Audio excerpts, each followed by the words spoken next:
เคยเห็นเนาะอันนั้นคือคนที่เก่งเรื่อง IQ แต่บ่เก่งเรื่อง EQ คือว่าเรื่องอารมณ์แต่เป็นอย่างคนบางคนบ่ได้เรียนสูงแต่สามารถเป็นเศรษฐีได้แม่นบ่เพราะเขาเจ้าเก่งเรื่องอารมณ์เก่งเรื่องอารมณ์คือจังได๋คือโค้ชเพิ่นเว้าเมื่อกี้คนที่เก่ง IQ จะเข้าใจเรื่องหลายๆอย่างตามที่เรียนมาตามที่ข้อมูลต่างๆให้มาแต่ว่าเวลาเกิดเรื่องราวต่างๆขึ้นเฮาต้องใช้ emotion หรือว่าอารมณ์ในการเข้าใจตามความเป็นจริงคือไม่แพงได้เว้าไปทบิดฝนตกกะยามมันแดดออกกะยามมันมื้อนี้เฮาขายได้เท่าใดก็บ่เป็นหยังมื้ออื่นเฮาขายได้ใหม่แม่นบ่บางคนล้มเหลวบางหลายๆครั้งแต่เป็นหยังเขาเจ้าสำเร็จเพียงแต่ครั้งเดียวเขาเจ้ากลายเป็นคนที่ประสบผลสำเร็จได้เลยแม่นบ่แม้กระทั่งผู้ผลิตดอกไฟให้เฮาโทมัสอัลวาเอดิสันเพิ่นวิจัยเนาะทดลองมาหลายเทื่อแต่เพิ่นมาสำเร็จในการครั้งที่พันเพิ่นก็ยังกลายเป็นนักวิทยาศาสตร์คนหนึ่งที่หลายคนจดจำหลายๆเรื่องนอกจากเรื่องดอกไฟเพิ่นยังมีหลายๆสิ่งแม้กระทั่งเครื่องบันทึกเสียงก็เป็นของเพิ่นหลายๆอย่างเนาะอันนี้ก็จือบ่หมดเพราะฉะนั้นการที่เฮาเก่งเรื่องอารมณ์นี่สำคัญแฮงเฮาสิเก่งเรื่องอารมณ์จังได๋เฮามีวิธีฝึกของเฮาความจริงฝึกเบิ่งทุกอย่างตามความเป็นจริงหั่นแหละแม่นบ่ถูกบ่เพราะว่าความจริงกับความคิดคือกันหลายคนคิดว่ามื้อนี้มันน่าจะเย็นกว่านี้น้อยนึงแต่มันคือร้อนก็ย่ามันประมาณนั้นน่ะลูกเพราะว่าเวลาแม่แพงเห็นหลายคนจบปริญญาเอกมาแต่เป็นอย่างครอบครัวบ่มีความสุขเลยเพราะเอาแต่ความต้องการไปให้ลูกเป็นแบบซี่ไปให้ผัวเป็นอย่างนี้ไปให้เมียเป็นแบบซี่เมียเขาจะทุกข์บางคนก็ไปเข้าวัดเจอมาหลายลูกก็ไปเฮ็ดสิ่งที่บ่ดีย้อนว่าสภาพในครอบครัวมันบ่มีความอบอุ่นมันบ่มีความเข้าใจมันล้มกันบ่ฮู้เรื่องเกิดจากหยังที่บ่มีความฉลาดทางด้านอารมณ์แม่นบ่ถ้าผู้ใดศึกษาแล้วมันจะมีความฉลาดทางด้านจิตอีกเนาะมันจะมีสเต็ปขึ้นไป 3-4 สเต็ปแต่ว่าเข้าใจ2อย่างนี่ก็ถือว่าโอเคหลายแล้วเพราะฉะนั้นสำหรับลูกนี่โชคดีน้อยๆถ้าว่าเข้าใจเรื่องนี้เฮาจะบ่ตึงก็แปลว่าเขาต้องเรียนเก่งเท่านั้นเขาต้องสำเร็จเท่านั้นบางคนจะเอิ้นว่าติดความสมบูรณ์แบบคนที่ทุกข์ในโลกนี้เดี๋ยวนี้ติดความสมบูรณ์แบบหลายที่สุดเลยเฮาไปเบิ่งหมู่ใน Facebook ไปเที่ยวพุ่นเที่ยวพี่อยากไปคือหมู่อยากมีคือหมู่ขี่รถนั่นอยากมีหมู่ไปห้างนั่นอยากไปแต่ในเมื่อเฮาสภาพแวดล้อมเฮาบ่พอเฮาจำเป็นต้องเป็นคือเขาบอกก็บ่ได้จำเป็นมื้อนี้เฮาอยู่บ้านเฮาก็มีความสุขได้นี่เฮาได้นั่งน้ำพ่อน้ำแม่เฮาได้อยู่น้ำหมู่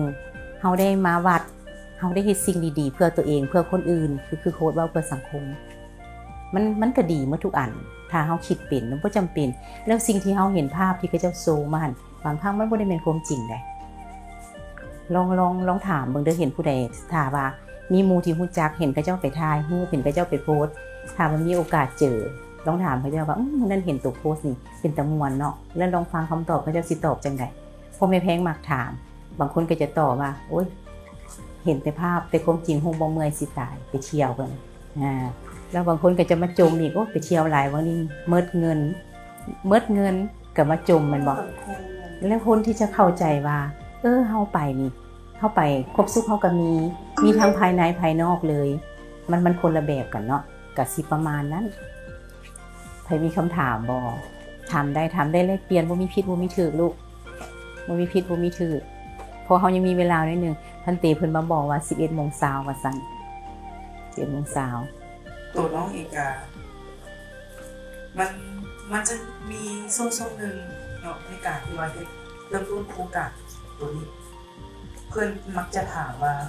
น้องคาดหวังหยังกับน้องๆทุกคนอันที่จริงเขาก็เขียนออกมาแหละเขาคิดออกไปออกมาว่าอยากให้น้องๆเป็นแนวใดอยากให้น้องๆฮู้อย่างแน่ได้น้องๆเรียนอย่างแน่แล้วมันย้อนเป็นกับหาตัวเองเนาะคือตอนที่เขาคาดหวังแล้วเขาบ่สามารถเฮ็ดได้ตามที่ว่าเขาคาดหวังเนาะมันก็มีแหละมันก็มีที่ว่าบางคนจะเฮ็ดไว้ตามที่ว่าเขาคาดหวังจากน้องสิเป็นสิ่งนั้นมันก็สิก็ไปเกิดอารมณ์มันยังคือเป็นหยังคือเขาบ่ได้มันเกิดขึ้นมานะเข้าใจเลยก็เลยแบบว่าเฮาสิจัดการอารมณ์ตัวนี้จังได๋นะจัดในมุมของแม่แล้วจัดการอารมณ์โอเคขอบใจสำหรับคำถามเนาะ คันตามไม่แพงนี่มันจะโยงมาหาเรื่องรักของพระพุทธศาสนาหมดเลยคือเข้าใจทุกอย่างตามความเป็นจริงคนทุกคนเกิดมาบ่มีไผคือไผบ่มีไผเก่งคือกันคนนี้อาจจะเก่งเรื่องนี้คนนี้อาจจะเก่งเรื่องนี้เฮาต้องยอมรับในสิ่งที่เขาเจ้าเป็นแล้วสิ่งที่เฮาคาดหวังบ่ได้ผิดแต่ต้องกลับมาเบิ่งตามความเป็นจริงแล้วเฮาก็จะบ่ทุกข์แม้กระทั่งบ้านนึงที่มีลูก 4-5 คนบ้านนั้นน้อยที่สุดที่จะมีลูกเก่งคือกันหมดฟังความคือกันหมดเฮ็ดแบบเดียวกันหมดซึ่งมันเป็นไปบ่ได้ในโลกนี้อันนี้คือความจริงแล้วถ้าเฮาเบิ่งว่าผู้นี้เพิ่นมีดีอันนี้เขาเจ้าก็เก่งตามแบบของเขาเจ้าแล้วเฮาสิเฮ็ดจังไดกับสิ่งที่เขาเจ้ามีผู้นี้อาจจะเว้าเก่งค่อยๆฝึกน้องเราให้เว้าเก่งผู้นี้อาจจะฟังเก่งค่อยๆฝึกให้เขาเจ้าฟังเก่งเฮาเบิ่งตามความเป็นจริงฝึกได้เปลี่ยนได้เพราะว่ามันจะมีตัวหนึ่งเนาะเดี๋ยวไม่แพงขอแชร์คนเขาจะมีความสุขมันจะมีอยู่องค์ประกอบอันดับหนึ่งก็คืออย่างความสัมพันธ์ที่ดีบ่ว่าจะเป็นตัวเองกับคนอื่นอันที่สองก็คืออย่างต้องมีสุขภาพที่ดีมันจะเป็นองค์ประกอบให้เขาได้เห็นอย่างได้เลยอันที่สามต้องมีการเงินที่ดีอันที่สี่อยู่กับปัจจุบันอันที่ห้าก็คือเขาเอิ้นว่าเบิ่งตามความเป็นจริงหรือภาษาเขาเอิ้นว่าโอบกอดทุกความรู้สึกไม่แพงไปเฮียนมาไม่แพงเข้าใจเลยว่าอีหยังสิเกิดขึ้นเฮารับตามความเป็นจริงหลักการเดียวกันหมดเลยเพียงแต่ใช้คนละภาษาเฮ็ดให้เฮาเข้าใจง่ายเพราะฉะนั้นกลับไปหาหลักอันนึงคือหลักเมตตาอีกเมตตาเขาเจ้าก็อยากเก่งเขาเจ้าก็อยากสำเร็จเขาเจ้าก็อยากเป็นผู้นี้แต่ในเมื่อเขาเจ้าเป็นบ่ได้แบบนั้นเฮาแห้งต้องกลับไปหักเขาเจ้าหลายขึ้นเมตตาเขาเจ้าหลายขึ้นเบิ่งความดีที่เขาเจ้ามีขึ้นเฮายังใช้คำเว้าที่แบบว่าเห็นแนวไหนคือโคตรเว้าอภัยตัวเองอภัยคนอื่นหักตัวเองเขาจะหักคนอื่นเมตตาตัวเองได้เมตตาคนอื่นได้ใส่ลังเมตตาอยู่นำกันได้หมดมันเบิ่งทุกคนคือครอบครัวสุภคนนั้นเป็นเฮาเด้แม่นบ่เฮาบ่เก่งแล้วคนอื่นปะเฮาเลยทิ่มเฮาเลยเฮาสิเป็นจังได๋แต่ถ้าว่าคนอื่นให้โอกาสเฮาคอยบอกเฮาคอยสอนเฮาประคับประคองเฮาจนเฮาค่อยๆพัฒนาขึ้นมาเท่าที่เฮาได้มันจะเป็นความรู้สึกอีกแบบนึงเนาะคือสรุปก็คือคันรักไม่แพงก็กลับมาที่รักเมตตาแล้วเบิ่งตามความเป็นจริงสุดท้ายก็จะมีเนาะเมตตาก็คือมีอย่างใดเฮาจือกันเนาะมี4ข้อแม่นบ่เมตตากรุณามุทิตาและอุเบกขาก็คือวางใจยอมรับในสิ่งที่เขาเจ้าเป็นแล้วเฮาเองต้องสังเกตความรู้สึกของเฮาว่าเฮามีความสุขบ่ถ้าเฮายังบ่มีเฮายังอยากให้เราเก่งแสดงว่าเฮาเองยังมีความต้องการอยากให้เขาเจ้าได้ดังใจพอคนเฮาความทุกข์มันเกิดง่ายๆเลยเวลาใดเฮาอยากให้คนอื่นได้ดังใจว่าจะเป็นลูกว่าจะเป็นเอื้อยเป็นน้องนักเรียนอยากให้ได้ดังใจปุ๊บเฮาจะทุกข์ทันทีสังเกตง่ายเลยเปรียบเทียบทุกข์เลยมันบ่เอาความต้องการไปใส่ทุกข์เลยมันบ่โอเคพอเข้าใจอยู่เนาะถ้าเข้าใจรักคนนี้จับง่ายๆแม่เฮ็ดได้เขาจะมีความสุขนี่นะจับ 3-4 รักนี่เอาไปใช้ได้ตลอดชีวิตเลยได้เฮ็ดได้เขาจะมีความสัมพันธ์กับตัวเองกับคนอื่นเดี๋ยวไม่แพงทบทวนเนาะสุขภาพการเงินถ้าเฮาบ่มีเงินในกระเป๋าไม่แพงเห็นหลายคนไม่แพงสังเกตคือกันถ้าบ่มีเงินในกระเป๋าอันนี้คือความจริงเลยเนาะมันต้องได้ไปคิดเลยได้มันต้องได้ไปทุกข์เลยได้เป็นหยังเวลาเฮาอยู่ข้างนอก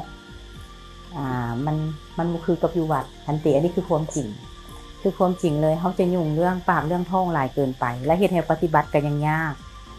คือครูบาอาจารย์เพิ่นอยู่วัดเพิ่นห่วงเรื่องนี้หน่อยเพิ่นจึงปฏิบัติได้ง่ายขึ้นแต่ว่าถ้าเฮาแยกให้มันดีๆเนาะแยกให้มันได้ดีๆนี่มันจะเอาธรรมะไปพิจารณาถ้าว่าเฮาเข้าใจตามความเป็นจริงก็บ่เป็นหยังคนอื่นเขาเจ้าก็เป็นอย่างนี้เฮาก็ดีแบบซี่ค่อยๆฝึกเฮาให้ได้คือโค้ดเพิ่นเว้าเมื่อกี้ที่เพิ่นตอบเนาะค่อยๆฝึกไป21มื้อคือตัวพื้นฐานฝึกคิดบวกแม้กระทั่งการนั่งสมาธิก็คือกันนั่งสมาธิทำอิฐนี่ขี้ค้านเด้ถ้าเฮานั่งไปให้ได้ประมาณ21มื้อติดกันเลยอันนั้นคือตัวพื้นฐานปกติแท้ๆกับผู้ละปี2ปีแต่เขาเจ้าจะบอกอย่างนึงว่านี่ก็เฮ็ดคือกันเนาะถ้าว่ามื้อใดเฮาบ่นั่งเกิน2มื้อปึ๊บมันจะขี้ค้านไปเลยเพราะสมองมันจริงบ่ต้องเฮ็ดก็ได้เมื่อยนอนเลยซะมื้อนี้แม่นบ่ถ้าเขาบอกโอ้บ่ได้เขาจะบอกเขาเองอยู่แล้วเนาะโอ้บ่ได้ต้องเฮ็ดคำว่าเขาต้องเฮ็ดมันก็จะลุกขึ้นมานั่งได้มันก็จะสั่งสมองเขาเฮ็ดให้เขามีพลังงานที่จะมานั่งแต่เขาจะนั่งสมาธิได้หรือบ่ได้มันขึ้นกับเป้าหมายแหละถ้าเขามีเป้าหมายว่าเขานั่งสมาธิไปเฮ็ดหยังเป็นหยังเขาต้องฟังธรรมะเป็นหยังเขาต้องฝึกหายใจถ้าเขามีเป้าหมายที่ชัดเจนมันเฮ็ดให้เขาเอิ้นว่ามีพลังหรือมี energy เนาะวัยรุ่นจะมี จะมีพลังเรื่องพวกนี้หลายอยู่แล้วแม่นบ่คือเมื่อกี้ได้ถามกับหัวหน้าเพิ่นว่าจุดประสงค์หรือว่าเจตนามาวัดเพิ่นอยากได้หยังเพิ่นอยากได้เรื่องสมาธิเนาะโอเคประมาณนั้น